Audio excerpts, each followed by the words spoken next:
안녕하세요. 저는 하루하루 열심히 일하면서 지내고 있는 30대 여성입니다. 저는 제가 결혼을 잘할 거라고 생각했어요.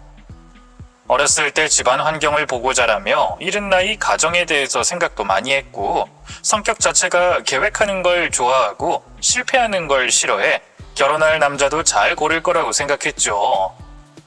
그런데 사람 사귀는 건 제 마음대로 예상대로 되지 않더라고요. 결국 한 번의 실패를 하고야 말았죠. 그 실패한 경험담을 오늘 소개할 건데요. 제가 이렇게 창피함을 무릅쓰고 사연을 보내게 된 건 여러분께 알려드릴 일이 생긴 것 같아서 나왔습니다. 그럼 어떤 일이 제게 있었는지 소개해보고 왜 사연을 보냈는지 마지막에 알려드리도록 할게요. 제 어린 시절은 그다지 행복하지가 않았습니다. 가부장적이고 폭력적인 아버지 때문에 저와 엄마는 매일매일이 힘들었거든요. 그러다 보니 저는 어렸을 때부터 일찍 독립하는 게 꿈이었습니다. 아버지를 피해 독립하는 건 물론이었고, 경제적인 독립을 최대한 빨리 이루어 엄마를 아버지 곁에서 데려오는 게 제 꿈이자 목표였죠. 그래서 초등학생 때부터 목표를 가지고 공부를 했어요. 20살이 되자마자 집에서 최대한 멀리 나오려면 대학을 합격해야 했고, 엄마를 아버지로부터 데려오려면 성공해야 했기에 서울에 있는 명문대에 들어가는 게 제가 공부하는 이유였죠. 꼭 좋은 성적을 받아야 한다는 의지와 그만큼의 노력, 그리고 다행히 많이 떨어지지 않는 머리 덕분에 저는 원하던 서울 소재의 모 대학에 합격할 수 있었습니다. 그것도 장학금을 받고 입학했죠. 하지만 명문대 입학은 제 목표의 기초 단계뿐이었어요. 그리고 가장 이루기 쉬운 목표기도 했죠. 공부야 공식을 외우고 이해하고 문제를 많이 풀고 남들보다 더 오래 더 집중하면 노력의 결과를 받을 수 있었지만, 어린 나이 경제적인 독립의 경우 노력뿐만으로 이뤄지는 게 아니었고 답 또한 없었으니까요. 노력은 기본이었고 항상 번뜩이는 생각과 그 생각을 실제로 옮길 실행력, 그리고 운까지 따라줘야 했어요. 그래서 저는 초중고등학교 시절보다 대학교 시절이 더 치열했습니다. 경제적인 독립을 이룰 수 있는 가장 빠른 길과 진로를 찾고 자기 개발을 하기 위해 정말 바쁘게 지냈어요. 그러다 저도 생각하지 못한 곳에서 목표를 이룰 수 있었죠. 제가 대학에 다니고 있을 때가 이제 막 스마트폰이 대중들에게 소개되고 사용될 때였는데, 그때 같이 대학에 다니던 친구 중 한 명이 앱을 만들어서 큰 돈은 아니지만 용돈 정도 벌게 됐다고 말한 거예요. 그 얘기를 들어보니 저도 흥미가 생기더라고요. 앉아서 용돈을 벌 수 있다면 그 당시 제가 하고 있던 알바 중 하나 정도는 줄일 수 있을 테고, 그렇다면 제가 목표를 이루기 위한 자기 개발을 하거나 목표를 구체화할 시간을 더 벌 수 있었으니까요. 처음엔 용돈을 벌고자 앱을 만들기 시작했죠. 애초에 학과가 컴퓨터 프로그래밍과 밀접한 곳이라 앱 개발을 하는 건 어렵지 않았어요. 혹시라도 막힐 때면 언제라도 도움을 구할 수 있는 학교 친구들과 대학 교수님도 있었고요. 그렇게 2주도 안 돼서 앱을 하나 만들었던 것 같습니다. 만들고 테스트하고 앱 적합성 여부를 확인받고 스토어에 올리는데 시간이 더 걸렸던 것 같고요. 그렇게 큰 고생들이지 않고 만든 앱이 생각보다 더 대박을 터뜨렸어요. 용돈벌이보다 더 큰 돈을 만질 수 있었고, 제 통장에 꽂히는 그 큰 돈을 보며 제가 목표의 지름길을 알게 됐습니다. 그때부터 본격적으로 앱을 만들기 시작했죠. 처음엔 딱히 추구하는 것 없이, 가리는 것 없이 사람들이 쉽게 다운받고 이용할 수 있는 앱을 만들기 시작했어요. 그러다 그런 흥미 위주의 앱의 경우 지속적인 관심을 받기엔 힘들다는 걸 깨달았습니다. 제법 큰 돈은 벌 수 있었으나 그렇다고 경제적인 독립을 할 수 있는 돈도 아니었고, 비슷한 앱들이 올라오면 밀려나기 일쑤였기에 지속적인 수익도 나지 않았죠. 그래서 생각을 바꿔 사람들이 필요로 하고 지속적인 신규 이용자가 유입될 수 있는 앱을 만들기 시작했습니다. 이전처럼 여러 앱을 며칠 만에 뚝딱 만들었던 것과 달리 구상부터 몇 달이 걸린 일이었죠. 그렇게 조심스럽게 또 심혈을 기울여 만든 앱은 처음엔 반응이 뜨뜨미지근했어요. 그런데 앱 출시 이후 2달이 넘어가면서부터 이용 고객이 정말 많아지기 시작했고 나중엔 스토어 앱 카테고리 중 한 곳에서 20번째 순위까지 드는 인기 앱이 됐습니다. 그야말로 대박을 친 거죠. 저와 같이 앱을 만들고 운영하던 직원들만으로는 더 이상 관리할 수 없을 정도였고 부랴부랴 신규 직원을 뽑게 됐습니다. 그리고 그때부터 본격적으로 회사다운 회사가 됐어요. 어렸을 때부터 꿈꾸던 경제적인 독립도 이룰 수 있었고요. 그리고 그때가 돼서야 과거 어린 시절에 제가 엄마를 보며 마음속으로 약속했던 일을 실행으로 옮길 수 있었습니다. 아버지와 엄마를 이혼시키고 엄마를 제가 모시고 온 거죠. 그때만큼 기쁜 날은 제 인생에서 없었어요. 대학에 합격했을 때도, 앱을 처음 개발했을 때도, 심혈을 기울여 만든 앱이 성공했을 때도 그렇게까지 기쁘지 않았죠. 어린 나이에 건방진 소리를 수도 있었지만 이제 더 여한이 없었어요. 남은 거라면 엄마가 끝까지 행복하게 사실 수 있도록 옆에서 잘 지켜드리는 것밖에 없었죠. 그리고 그제야 저도 저와 제 주위를 둘러볼 여유가 생겼습니다. 사실 이전까지는 하루라도 빨리 엄마를 해방시키기 위해 성공해야 한다는 생각에 쫓기듯이 살았거든요. 그런데 목표를 이뤘으니 이제까지 하지 못했던 것들, 하고 싶었던 것들이 눈에 들어오기 시작한 거죠. 그 중에서 가장 하고 싶었던 게 연애였어요. 20대 중후반이 될 때까지 연애는 TV와 책으로만 봤지 한 번도 해본 적이 없었기 때문에 말이죠.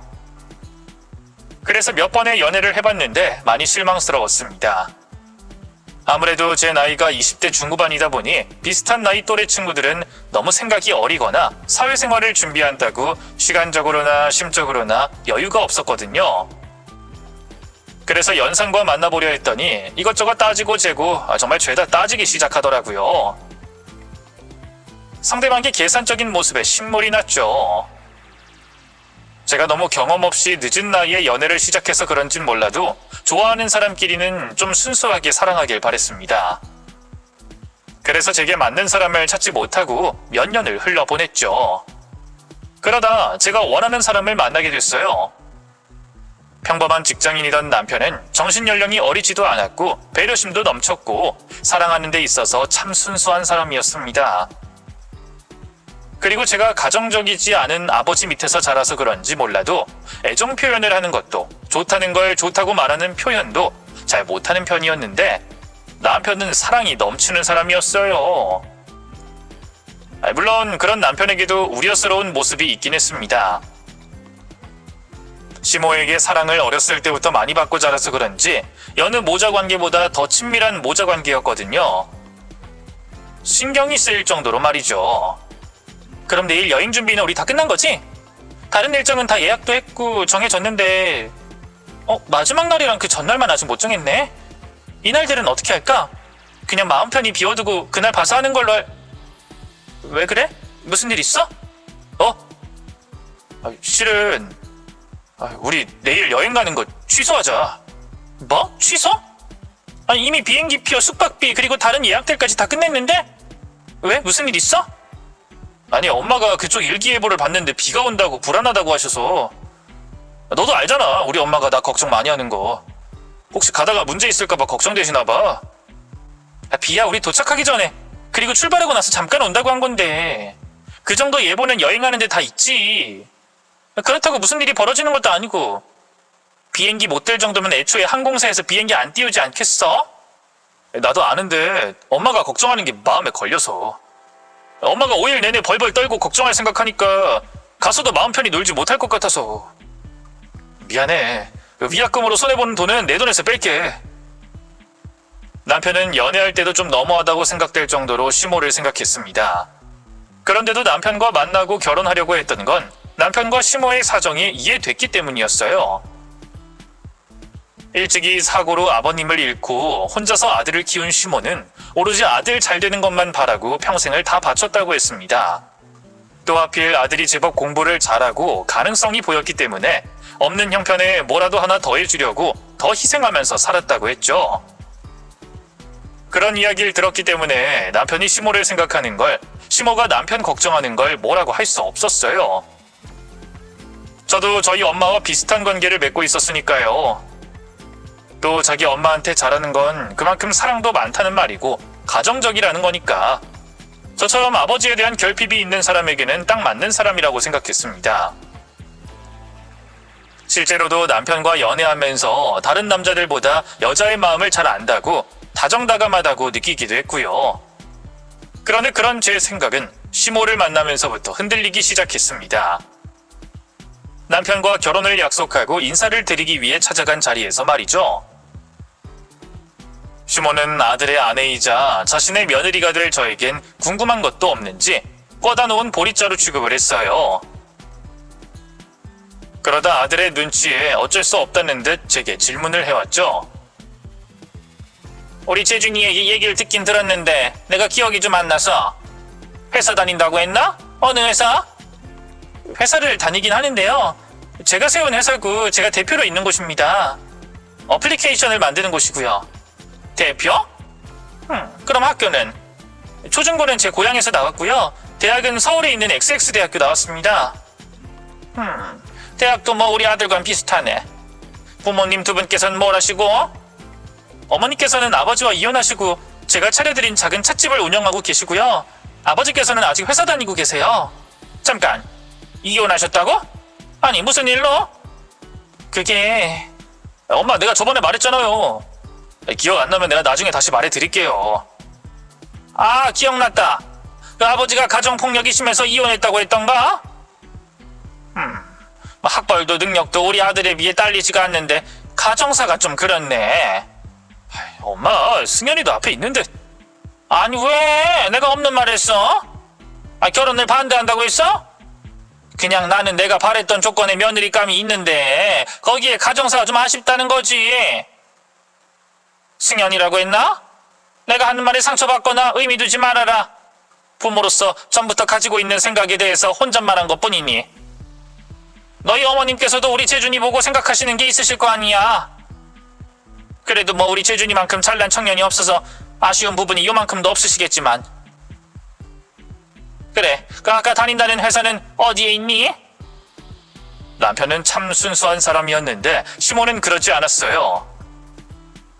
가지고 있는 생각에 대해서 대화한 것도 아니었고 예비 시어머니와 예비 며느리로서 처음 만나 서로를 알아가는 자리이니 어쩔 수 없이 호구조사와 비슷할 수밖에 없었지만 그렇더라도 자기 아들과 비교해 계산기를 두들긴다는 생각은 지울 수 없었습니다. 그리고 자기 아들을 좀 과하게 높이 평가하는 것 같았고요. 저희 아버지가 가정폭력을 휘둘렀고 그 이후로 제가 엄마를 설득해 이혼한 건 사실이었지만 그게 뭐 그렇게 흠집이 되는지 이해가 되지 않았습니다. 그렇게 따지면 일찍이 아버지를 잃은 남편의 상황도 흠집이라고 할 수 있었으니까요. 하지만 그것도 다 부모니까 따져보고 아까워한다고 생각했습니다. 자식이 잘 되길 바라는 부모의 어쩔 수 없는 마음이라고 생각했죠. 하지만 시모는 그 마음이 좀 과하더라고요. 제 앞에서 그러한 모습을 보이는 건 이해할 수 있었는데 어느 정도의 예의를 차려 하는 저희 엄마 앞에서도 아들은 한없이 지켜세우고 저와 우리 집은 밑으로 끌어내렸거든요. 그것만 봐도 우리 재준이가 얼마나 영특한지 아시겠죠? 진짜 제가 이 영특한 아이를 꼭 잘 키워야 한다는 생각으로 최선을 다해서 뒷바라지했어요. 그래서 저는 사실 우리 재준이가 더 좋은 환경의 사람을 만날 거라고 생각했는데 자식의 일이 제 마음처럼 다 되는 건 아니더라고요. 그래도 이제까진 제가 하는 말에 군말 없이 잘 따라주던 아이였는데 결혼이라는 건 또 부모가 관여할 수 없는 건가 봅니다. 아니면 아직 제가 모르는 승현이의 매력이 있겠죠? 아, 네. 아이고, 너무 제 얘기만 했네요. 오늘 애들 결혼 때문에 자리한 건데. 그럼 결혼 이야기로 돌아가 볼까요? 그런데 제가 듣기론 승현이가 사돈을 모시고 있다고. 지금 하시는 찻집도 수익이 대단하기보단 유지하시면서 취미삼아 하시는 걸로 아는데 그럼 예물 예단은 어떻게... 엄마 그건 제가 말씀드렸잖아요. 예물 예단 같은 거 안 하기로 했다고. 엄마도 예물 예단은 부담되시면서. 부담이 되긴 누가 부담돼? 재준이 너가 엄마 경제적인 사정 어떻게 한다고 그렇게 말을 해? 부담 안 돼. 또 이런 걸 깔끔하게 해야 결혼 생활 하는 동안 문제될 게 없는 거야. 그리고 내가 널 어떻게 키웠는데, 얼마나 정성을 다해서 키웠는데 아무것도 안 받아? 거기다 승연이 제가 능력된다면서. 그럼 승연이가 할 수도 있는 거 아니야? 엄마, 왜 이러세요? 어제까지는 알겠다고 하셨으면서. 잠시만 밖으로 나가서 대화 좀 해요. 승연아, 나 엄마 모시고 대화 좀 하고 올게. 어머님, 잠시 실례하겠습니다. 상견례를 시작하고서부터 계속 아들 칭찬만 늘어놓던 시모는 결혼 관련된 이야기를 하자고 말해놓곤 대뜸 예물예단 얘기를 먼저 꺼냈습니다. 예물예단 관련해서는 서로의 집안 상황으로 인해 안 하기로 남편과 이미 얘기가 됐던 상황이었기에 당황스러울 수밖에 없었죠. 물론 시모를 데리고 나간 남편이 얘기를 잘 마쳤는지 더 이상 시모 입에서 예물예단 이야기는 나오지 않았습니다만 시모의 표정을 보면 완전히 납득한 것도 아닌 것 같았어요.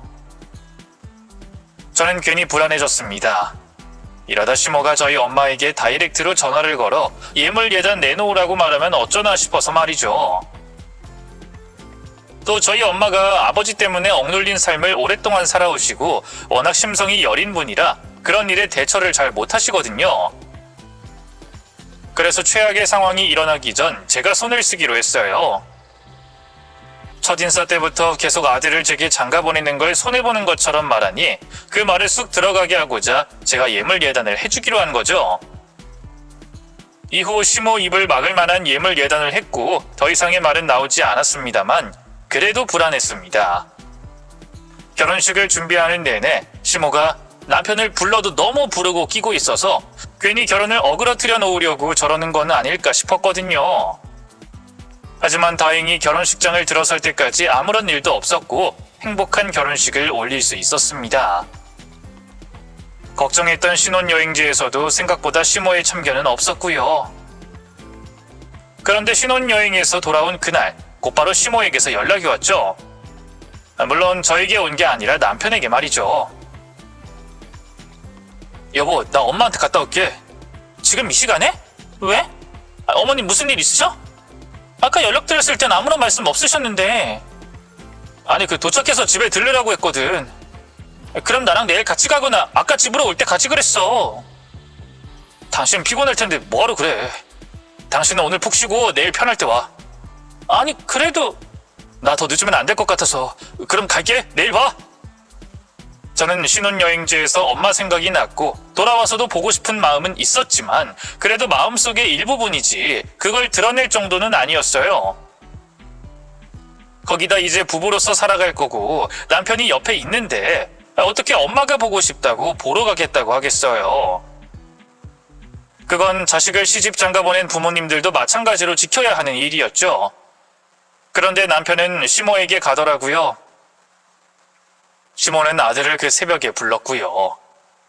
아들을 끼고 도는 과한 시모의 모습과 그런 과한 요구를 아무렇지 않다는 듯 다 받는 남편을 보면서 두 사람의 관계에 문제가 있다고 생각했습니다. 결혼 전이라면 결혼을 다시 생각해 볼 수도 있었겠지만 이미 식을 올렸으니 다른 방법이 없었어요. 제가 두 사람의 관계를 조금씩 떨어뜨려 정상적인 관계로 만들어야겠다고 생각했죠. 하지만 그럴 틈이 없었습니다. 어떻게 된 게 연애 때보다 결혼하고 나서 남편 얼굴을 더 보기 힘들었거든요. 모두 시모의 연락 때문이었죠. 시모는 자기가 마치 아무것도 할 수 없는 어린애가 된 것처럼 자기 혼자 해결할 수 있는 일도 못하겠다면서 남편을 시도 때도 없이 시댁으로 부르기 시작했어요. 아침 출근할 때도 퇴근 후에도 주말에도 매번 부르곤 했죠. 이쯤 되니 시모가 일부러 제게 이러는 듯 보였습니다. 일종의 질투심이라고 할까요? 아들을 안 빼앗기려고 그러는 것 같았죠. 그래서 저도 나름의 계획을 세우고 있었어요. 시모와 남편의 물리적인 거리를 떨어뜨려 놓으려고 한 겁니다. 당시 제 전셋집이 해결되지 않아서 결혼하며 신혼집을 바로 구하지 않고 제가 살고 있던 전셋집에서 신혼살림을 차리고 있었어요. 그런데 그 신혼집에서 시댁까지 많이 가까웠거든요. 그러다 보니 아침이건 저녁이건 밤이건 시모가 남편을 부르는데 문제가 없었습니다. 그래서 전셋집을 놀리더라도 회사 핑계를 대고 시댁과 멀리 떨어져서 오고 가는 시간과 거리가 부담되도록 한 거죠. 그런데 하필 제가 신혼집을 구해야 하는 시기에 회사가 바빠졌어요. 그래서 남편에게 제가 먼저 봤던 집을 알려주고 남편에게 한 번 더 보러 다니라고 한 뒤 계약서만 쓰라고 했죠. 그런데 그때가 한국이 부동산으로 들썩들썩할 때라 다음 날이면 값이 오르고 또 올라 혹시 몰라서 남편에게 신혼집 구할 돈을 미리 다 넣어줬습니다. 계약 취소되는 일이 없도록 말이죠. 그리고 어차피 계약이야 일주일 이내로 할 테니 제 통장에 있나 남편 통장에 있나 큰 문제가 없다고 생각했고요. 그런데 제가 너무 바빠서 시간 가는 줄을 몰랐어요. 어느 날 집에 있다가 남편이 아직도 신혼집에 대해서 말이 없다는 게 생각났죠. 여보, 집 보러 다닌 건 어떻게 된 거야? 계약서 썼어? 신혼집? 그게 계약서를 썼는데 문제가 뭐라고 하는 거야? 무슨 문제? 계약서 썼으면 끝이지. 어디를 얼마에 매매한 건데? 계약서는 어디 있고? 그게 여보, 우리 여기서 몇 년만 더 살면 안 되나? 지금 무슨 소리 하는 거야? 당신 설마 그 돈으로 사고 쳤어? 당신 도박해? 아니면 어디 투자라도 해서 날린 거야? 아니야. 내가 무슨 도박을 해. 투자도 용돈으로 하는 게 전부인데. 그러니까 그게 그 아파트 매매 계약을 하긴 했는데 엄마 이름으로 했어. 뭐? 우리 신혼집을 왜 어머님 명의로 해? 아니, 우리 신혼집이 아니라 엄마 집을 구해줬다고. 엄마가 처음부터 자기 집에서 살고 그러면 안 된다고 전셋집 몇 군데 살면서 어떤 집이 우리랑 맞는지 알아가야 한다고 해서. 그리고 우리 엄마가 지금 살고 있는 집이 오래돼서 많이 불편해. 우리 엄마 꿈이 그 집에서 이사 가는 거기도 하고. 엄마가 나중에 우리 집 구할 때 도와주신다고 했거든? 그러니까 몇 년만 참고. 당신 미쳤어? 지금 무슨 소리라는 거야? 그 돈을 왜 어머님께 드려? 돈 몇백 몇천도 아니고 몇 억을. 그 사실을 듣고 머리가 돌 것 같았던 저는 자기가 뭘 얼마나 잘못했는지 모르겠다는 표정을 짓고 있는 남편을 밀어 넘어뜨리고 밖으로 나갔어요. 나가서 바로 차를 타고 시댁으로 향했죠. 남편이라는 놈과 대화를 해봐야 제 속만 터져나갈 것 같았습니다. 그리고 말이 통하고 제정신인 인간이면 제 앞에서 신혼집 살 돈을 자기 엄마 집 사는데 썼다고 말했겠어요? 거기다 이제까지 제가 본 남편을 생각하면 붙잡고 이야기를 해봐야 아무것도 해결될 게 없다고 생각했습니다. 그래서 문제의 원인이자 남편 뒤에 숨어 교묘히 이용하고 있는 시모와 단판을 짓기로 했어요. 차를 몰고 시댁으로 가 문을 두들기며 시모에게 문을 열라고 했죠. 어머님, 저 승현이에요. 문 좀 열어보세요. 문 여시라고요? 어머, 네가 여기 웬일이니? 근데 지금 시간이 몇 시인데 연락도 없이 찾아오긴. 그리고 넌 예의라는 걸 모르니? 에티켓도 몰라? 옆집, 윗집, 아랫집, 이웃 사람들 모두 집에 있는 시간에 문을 두들기고 소리를 지르면 어떻게 하자는 거야? 그러게 제가 여기까지 달려올 일을 만들지 마시지 그러셨어요. 누군 이 밤에 이러고 싶어서 이러겠어요? 제가 에티켓을 모르겠냐고요? 뭐? 이게 정말 어디서 말대꾸를 따박따박 하는 거야? 그것보다 나 동네 장피 그만 주고 들어와서 말하라고. 시모는 제가 뭘 알고 찾아왔는지 모르는 듯한 모습이었습니다. 그러지 않고서야 제가 아무리 늦은 시간 현관문을 쾅쾅 두들겼다고 해도 그토록 뻔뻔한 반응이 나올 수 없었으니까요. 그런데 제가 뭘 알고 왔는지 모르든 알든 그건 상관없더라고요. 집 안으로 들어가 대화를 나누며 시모가 얼마나 뻔뻔한 사람인지 말이 통하지 않는 사람인지를 알 수 있었거든요. 그래, 도대체 뭐 때문에 이 시간에 찾아온 건데? 현관이 부서지라 이웃집 사람들 다 나오도록 한 이유가 뭐냐고? 정말 모르셔서 그러세요? 집이요, 집. 제가 그이 보고 신혼집 구하라고 준 돈을 어머님 집 구하는 데 썼더라고요. 그게 그이 머릿속에서 나온 걸까요? 그이가 마음대로 했겠냐고요? 그리고 설령 그이 머릿속에서 나온 일이라고 해도 어머님께서 거절하셔야 하는 거 아니에요? 빤히 신혼집 구할 돈이라는 걸 아시면서 어떻게 어머님 집 구하는 데 쓰실 수 있어요? 아니, 돈 1, 2천도 아니고 며느리 돈 몇 억을 마음대로 쓰실 생각을 하세요? 네? 너 그거 따지려고 이 밤중에 찾아온 거야? 아유, 난 또 뭐라고?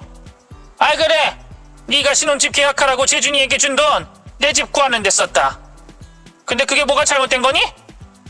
네가 우리 재준이랑 결혼식 올리기 전에 아니면 결혼식 올리고 나서 바로 줘야 할 걸 안 주길래 내가 찾아서 받아낸 건데 그게 무슨 문제라도 있어? 그리고 너 어디서 말을 함부로 해? 내가 네 친구야? 밖에서 사회생활 한다는 애가 에티켓도 없고 윗사람 앞에서 예의 차릴 줄도 모르고. 아유, 하여튼 이래서 가정교육이 예의를 차릴 만한 상황이어야 차리죠. 그리고 줘야 할 걸 안 줬다는 게 무슨 말씀이세요? 제가 뭘 안 했는데요? 뭘 드려야 하는 건데요?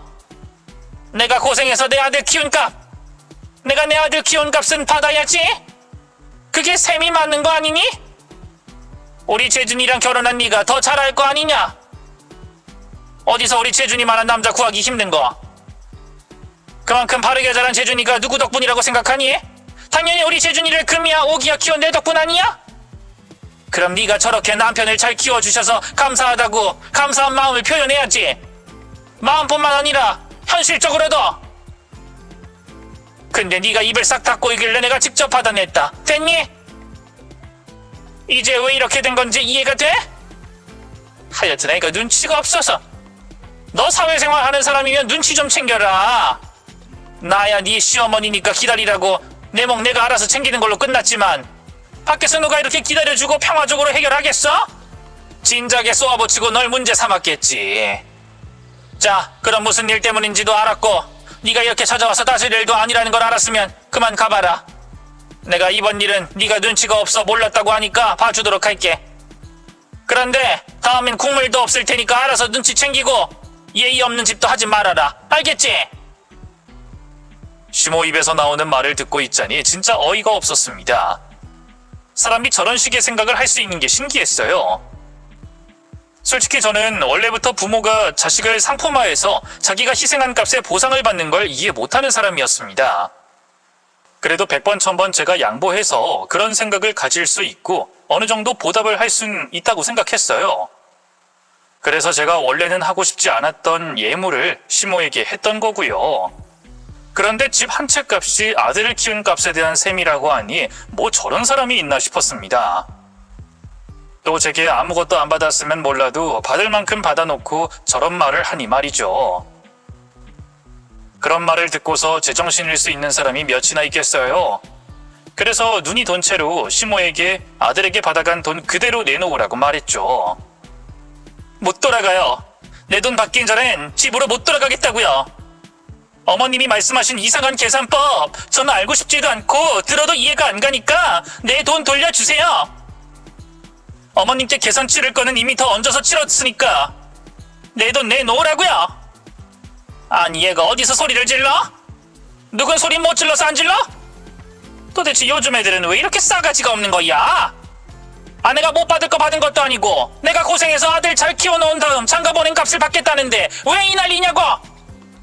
그리고 네가 돈을 못 벌면 네 사정이 어려워서 난리겠구나 생각하겠는데 너 그것도 아니잖아. 돈 잘 벌고 있잖아. 그럼 시어머니 되는 사람한테 집 하나 해주는 게 이렇게 한밤중에 찾아와서 돈 내놓으라 소리 지를 일이야? 진작에 신경 쓰지 못해서 죄송하다는 말이 먼저 나와야 하는 거 아니냐고? 설령 이해하기 힘들고 당황했다 하더라도 어디 시어머니 앞에서 소리를 질러? 며느리가 사돈이 너한테 그렇게 하라고 알려주니? 아니면 네 아버지가 강압적이고 폭력적이라서 그걸 보고 자라서 이러는 거야? 너 그런 거라면 당장 네 성격 고쳐라. 시어머니 나한테도 이러는데 우리 재준이한테는 얼마나 더 심하게 하겠어? 진짜 성질머리하고는. 이래서 집안에 결함이 있는 애를 가까이 하면 안 되는 건데. 근데 그런 애와 결혼까지 했으니 아이, 우리 재준이도 애가 착하고 물러터져서 문제지. 우리 재준이 정도면 쟤보다 나은 애도 잘만 만날 텐데. 뭐라고요? 지금 우리 집안 이야기가 왜 나와요? 우리 엄마 이야기는 왜 나오고 이혼 이야기는 왜 나오는데요? 그럼 그쪽은 어디 사기꾼 부모 밑에서 자랐어요? 그러지 않고서야 어디 말도 안 되는 헛소리 하면서 남의 돈을 가르치겠냐고요?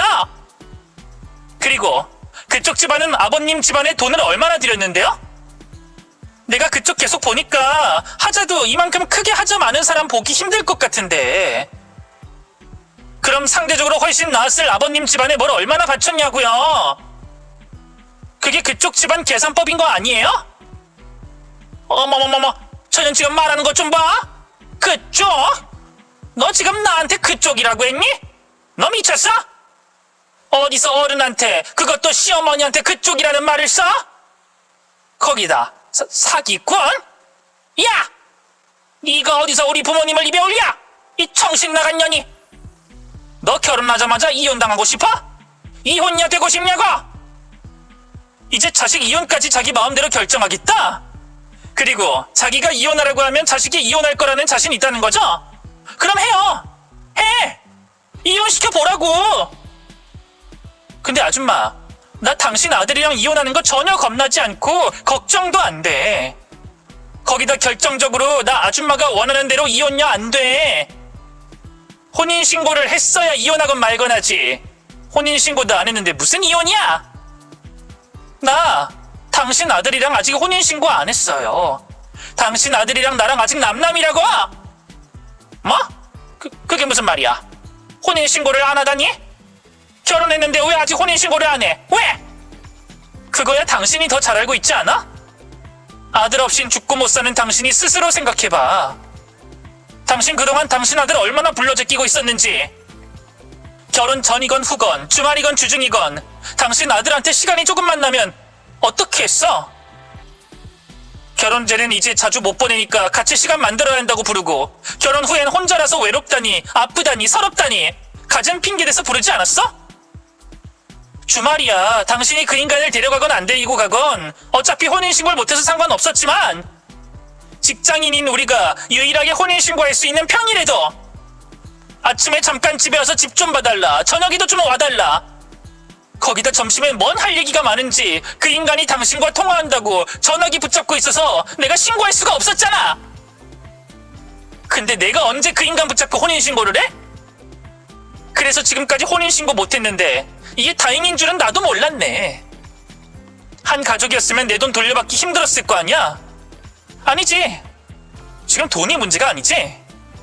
나이가 몇인데 아직 엄마 치마폭에 들어가서 그게 창피한 줄도 모르고 있고, 그걸 또 좋다고 아들을 더 꽉 안고 있는 당신들 때문에 내 인생 내가 망칠 뻔했잖아. 근데 당신 모자 덕분에 질질 끌었던 혼인신고로 이렇게 지옥으로 떨어질 뻔한 걸 구사일생한 거잖아. 그래서 참 고맙네. 고마워서 내가 신고까진 하지 않을 테니까 얼른 내 돈 내놓으라고! 혼인신고를 계속 미루고 있을 때는 그렇게도 속이 탔는데, 그 속 타던 일이 이렇게 도움이 될 줄은 꿈에도 몰랐습니다. 얼마나 다행이다 싶었는지 몰라요. 그렇게 제가 안도의 한숨을 내쉬며 시모에게 돈을 내놓으라고 재촉하고 있을 때 시모의 얼굴은 촛농이 녹듯이 일그러지고 있었습니다. 자기가 생각해도 이제 빼도 박도 못하고 돈을 내놔야 하는데 그게 전부 자기가 자초한 일이었으니까요. 시모는 어떻게 이 상황을 넘겨야 하는지 몰라 아무 말도 하지 않고 있었어요. 그때 남편이 시모 집으로 들어왔습니다. 그리고 자기가 집으로 들어오자마자 서럽게 아들을 찾으며 품에 안긴 자기 엄마를 보고선 제게 화를 내기 시작했어요. 재준아, 왜 이제야 온 거야? 엄마가 쟤한테 무슨 말 들은 줄 알아? 내가 이 나이에 쟤한테 반말을 들었어. 제가 내 눈앞에 대고 윽박을 질렀다고. 너 나 이런 꼴 당하라고 쟤랑 결혼한 거니? 엄마, 앞으로 며느리 구박받으면서 살아야 하는 거야? 내가 그렇게 큰 잘못을 했니? 저 사람이 엄마한테 반말하면서 윽박질렀다고? 당신 지금 우리 엄마가 하는 말 사실이야? 사실이라면 당신 미친 거 아니야? 어디서 어른 앞에서, 그것도 당신 남편의 어머니이자 당신 시어머니 되는 분께 그딴 식으로 행동해? 말해봐, 사실이냐고? 세트로 모이니까 난리가 났네. 그래서 사실이면 어떡할 건데? 당신이 뭘 할 수 있는데? 아니다, 당신이 해결해라. 당신이 빼앗긴 돈이니까 다시 당신 엄마한테서 내 돈 받아와. 내 돈 내놓으라고? 뭐? 그럼 당신 우리 엄마한테 찾아와선 그 아파트 산 돈 내놓으라고 한 거야? 당신 나랑 남이야? 아니면 당신 장모님께도 돈 빌려드리고 빚쟁이처럼 돈 내놓으라고 윽박질러? 그건 아닐 거 아니야? 근데 왜 우리 엄마한테 돈을 돌려달라고 해?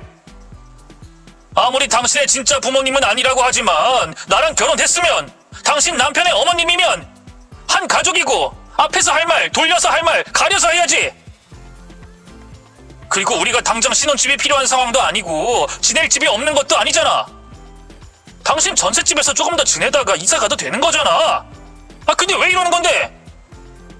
당신은 장모님만 당신 부모님이야? 우리 엄마는 안중에도 없어? 이게 말 같지도 않은 소리 계속하고 있네? 야, 그럼 너희 엄마는 집 없어? 이 집은 뭔데? 혼자서 사는데 이 정도 평수에 이 정도 집이면 되지. 왜 더 큰 집이 필요해? 그리고 네 엄마 집 산 돈 내 돈 아니야? 내가 그 돈 주면서 네 엄마 집 사라고 했니? 내가 내 돈 가지고 우리 신혼집 구하라고 했지? 언제 네 엄마 집 구하는 데 쓰라고 했어? 거기다 네 엄마가 내 돈으로 자기 살 집 구한 이유 물어보니까 그 이유가 더 어이없던데? 그 집이 너 키운 값이라고 하더라? 자기가 아들 잘 키운 값을 내가 내야 한대. 이게 무슨 말이야 방귀야? 내가 그걸 왜 내? 네가 무슨 그만큼의 가치가 있다고? 엄마 말 잘 따르는 것밖에 모르는 뭣도 없는 놈인데. 그리고 너 말 잘했는데 네 엄마 내 가족 아니야. 너도 마찬가지고. 뭐? 그게 지금 무슨 말이야? 그럼 남이라고? 이혼이라도 하겠다고? 고작 돈 때문에 나랑 이혼하겠다고? 당신 그런 사람이었어? 돈 문제 얽히면 어제 결혼한 사람과도 헤어지는 그런 속물이었냐고? 그럴 거면 나랑 왜 결혼했어? 야, 입은 삐뚤어져도 말은 똑바로 하라고. 너랑 나랑 왜 이혼하냐? 결혼생활 고작 몇 주나 했고 우리가 혼인신고를 언제 했다고? 너 기억 못해? 내가 그렇게 혼인신고하자니까 네 엄마 일 때문에 계속 미뤘잖아. 근데 무슨 이혼은 이혼이야? 그리고 우리 혼인신고와 상관없이 네 엄마가 먼저 나한테 말하더라. 나보고 결혼하자마자 이혼녀가 되고 싶냐고. 이혼녀 만들어주냐고. 아주 자신있게 말하던데. 자기가 너보고 이혼하라고 하면 당장이라도 할 것 확신하듯이. 그런데 내가 지금까지 본 너는 그럴 놈인 것 같다. 네 엄마 편들겠다고 나랑 이혼하겠어. 그러니까 얼마나 다행이야. 너나 나나 서로 법원까지 가지 않고 이 자리에서 끝내면 되는데. 난 이미 끝냈으니까 얼른 돈이나 내놔. 서로 계산할 거 계산하고 완전히 끝내자.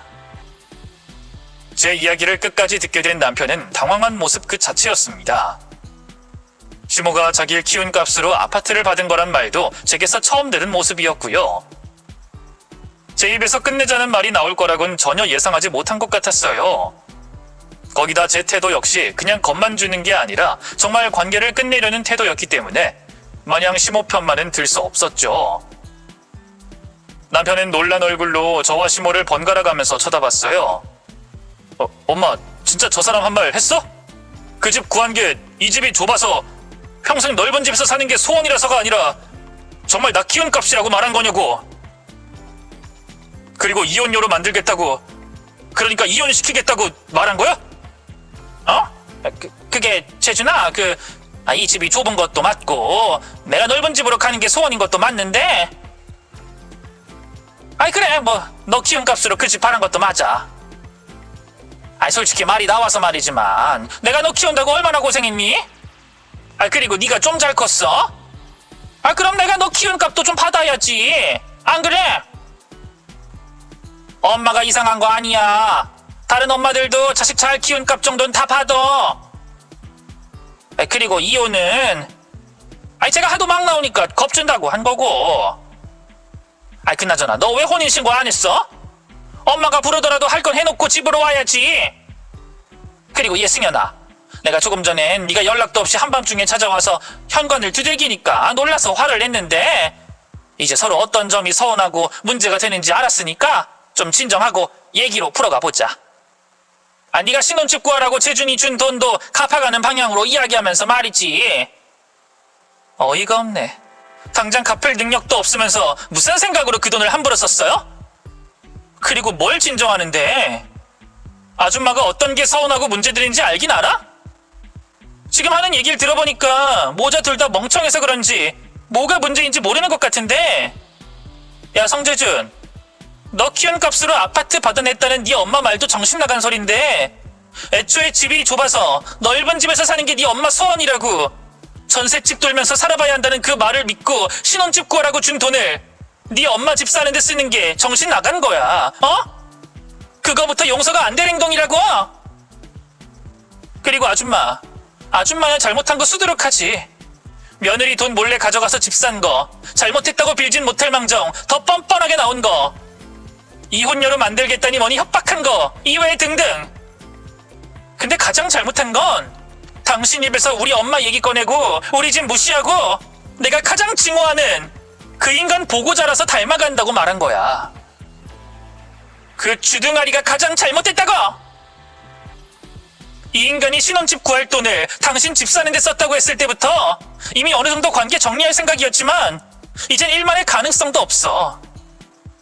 당신 아들과 완전히 끝이고 당신이 결혼 전에 내게서 받아간 예물, 아파트 산다고 쓴 내 돈 다 받아낼 거야.